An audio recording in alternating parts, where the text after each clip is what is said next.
this game. Nós temos que ganhar este jogo.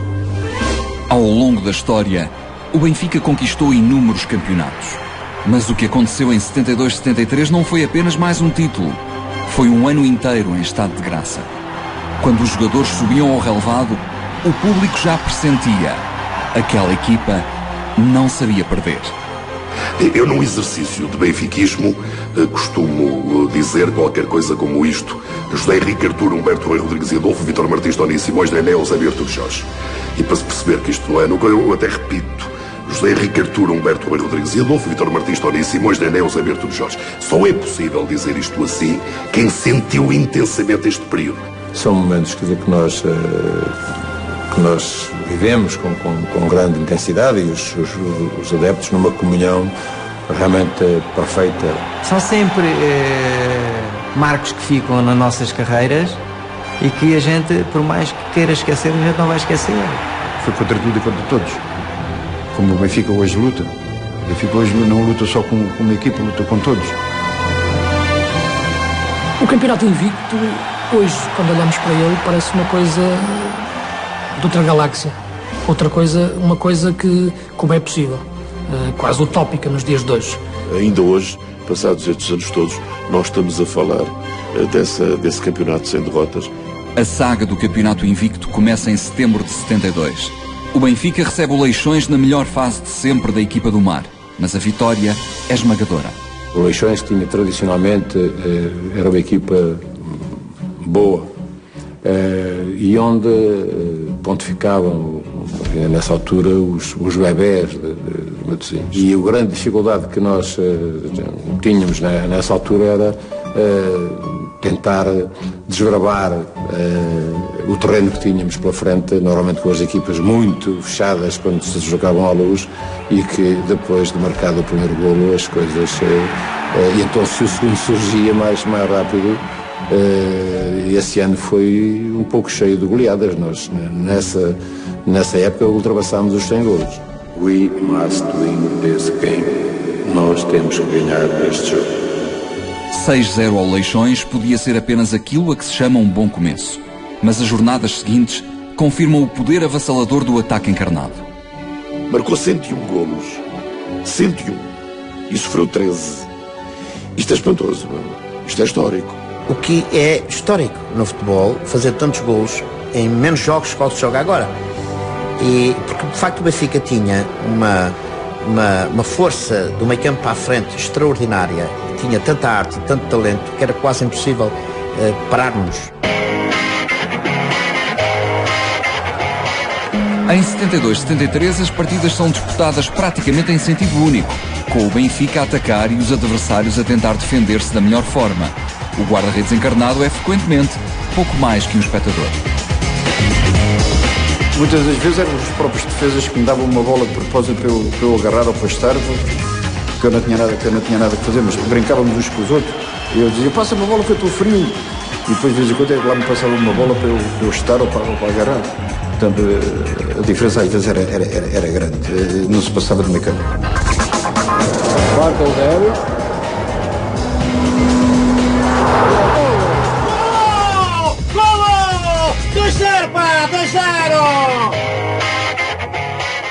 O Benfica navegava em direção a um feito histórico, comandado por um timoneiro de poucas palavras, cuja frase preferida era "no comments", sem comentários. Por trás desta equipa de sonhos estava um homem especial, Jimmy Hagan. Enquanto futebolista, teve uma carreira discreta interrompida pela Segunda Guerra, onde participou na libertação de um campo de concentração. Era uma aposta pessoal do presidente Borges Coutinho. O Jimmy Hagan chega ao Benfica, chega a Portugal numa altura em que o futebol inglês está na moda, digamos assim. A forma das equipas inglesas jogar, sobretudo pelo poder físico que demonstravam, impressionava o universo latino, impressionava Portugal. Era um treinador de top, digamos assim. Mas era inglês, e quando nós pensávamos no futebol inglês e nos seus treinadores, pensávamos em alguém que ia trazer uma outra disciplina, um outro rigor, uma outra intensidade, outra garra competitiva que a nossa arte técnica fantástica não tinha. O Jimmy Hagan era um treinador da chamada escola inglesa, disciplinador, rigoroso, metódico. Os sargentos da tropa que dão instrução são realmente homens duros, valentes, decididos, sei lá, assim, até quase que metem medo. O Jimmy Hagan era isso. O Jimmy Hagan, sem falar muito, a gente tinha-lhe um respeito porque ele tinha o ar duro. Hagan não trazia nenhuma revolução tática em particular. O que o distinguia era uma tremenda exigência física e uma vontade guerreira de vencer. Ele fazia coisas que era impensável a gente pensar que ele conseguia fazer. Ele, às vezes era assim. Ele tinha as bandeirolas do campo, a gente corria, 2 voltas sempre contínuas em campo e tínhamos que passar a banderola. Se algum jogador, qualquer motivo, não dava assim a voltinha, que aquilo era, passava por dentro dele, via, e o jogador ia dar o tabu. Eu recordo que nos primeiros dias de treino, a violência, entre aspas, física que ele impunha no ritmo de treino, de tal maneira que houve jogadores que vomitaram nos primeiros dias.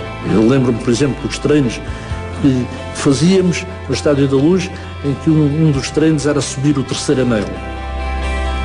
Era subir o 3º anel pelos corredores, subir rapidamente e depois atacar o outro corredor contrário, a descer em velocidade.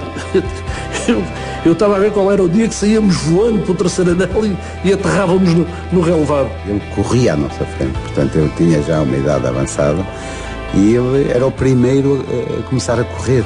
Portanto, e toda a gente o tinha que seguir. Ele de facto tinha uma força extraordinária, tinha uma capacidade física fantástica. Na primeira volta, sinceramente, muita gente não acreditaram e até os próprios jogadores, e eu principalmente, dizer que é capaz a gente não aguentar este andamento. Mas aquilo que os jogadores vinham para os relógios dizer que ele que era muito rígido nos treinos, que era um preparador físico como existiam poucos, que os obrigava a dar às cavalitas a subir as escadas do estádio, não é? Isso levava a que os jogadores tivessem força para aguentar os 90 minutos. O que é certo é que ele tinha uma convicção profunda de que aquilo era uma boa preparação em termos físicos e a equipa do Benfica corria muito e era muito forte fisicamente, e foi assim também que ajudou a ganhar o campeonato. Foi outro inglês que o disse. As vitórias conseguem-se com sangue, suor e lágrimas. Não consta que Jimmy Hagan e Winston Churchill alguma vez se tenham cruzado, mas certamente estariam de acordo. No entanto, havia algo mais. Além de dar grande ênfase, grande destaque à preparação física, que não era frequente no futebol do Benfica, que era um futebol tecnicista, Jimmy Hagan trouxe uma inovação tática, que era a subida dos laterais. Os defesas laterais do Benfica e no futebol português eram fixos, praticamente chegavam à linha do meio campo e não atacavam, portanto, serviam apenas para defender. E com o Jimmy Hagan isso vai mudar. Ele apercebeu-se das características dos laterais que tinha. Isso é importante o treinador aperceber-se disso. Sabiam que eram dois, neste caso 3 defesas laterais que atacavam bem. Portanto, incutia isso em nós, para a gente subir, para irmos por dentro quando podíamos ir por dentro e irmos por fora para cruzar, para fazer os cruzamentos.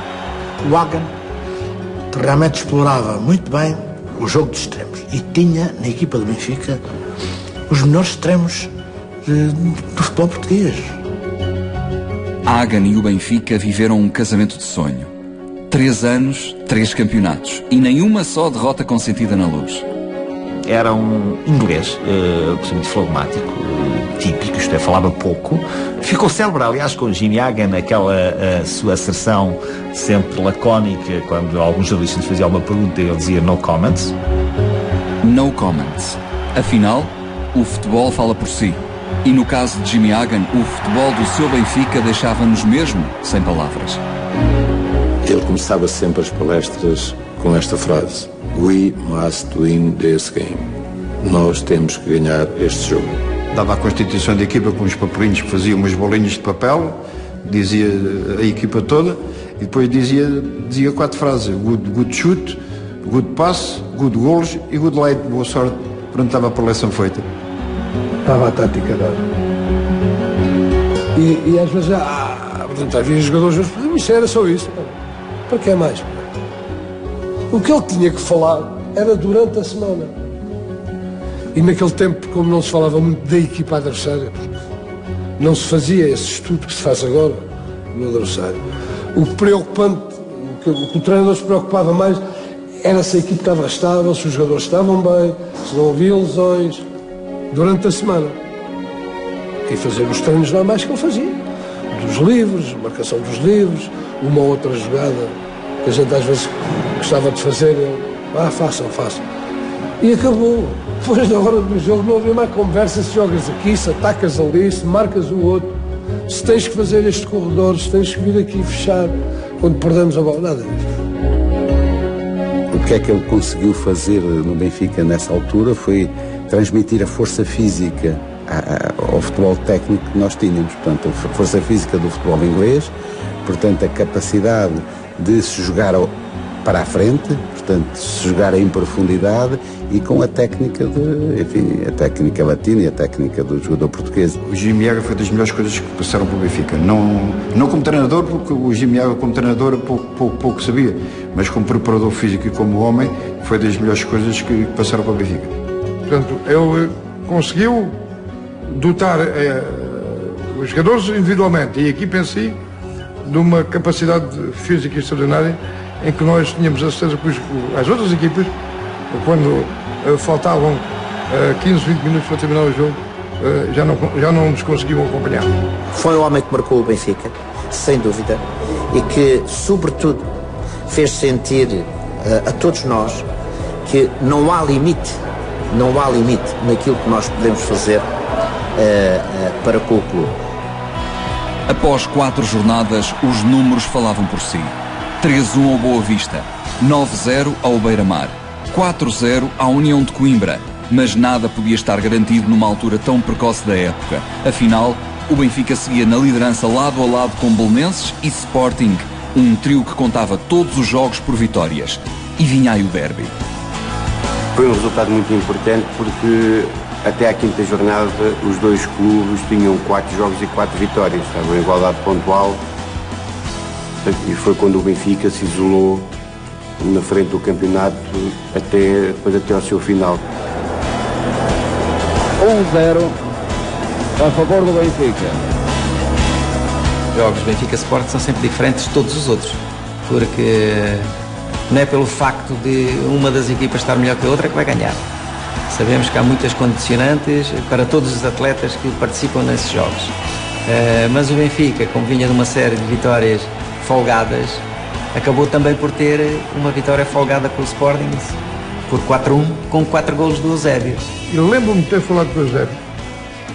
Nessa altura, nós tivemos algumas exibições, digamos, menos conseguidas, e o Eusébio é uma figura ponderante na nossa forma de jogar. Eu lembro dele me ter dito que não tenhas receio, que eu vou treinar como deve ser. Eu não treinava sempre como deve ser, mas eu vou treinar ainda melhor do que aquilo que tenho treinado e nós vamos ganhar esse jogo. Quarto Eusébio.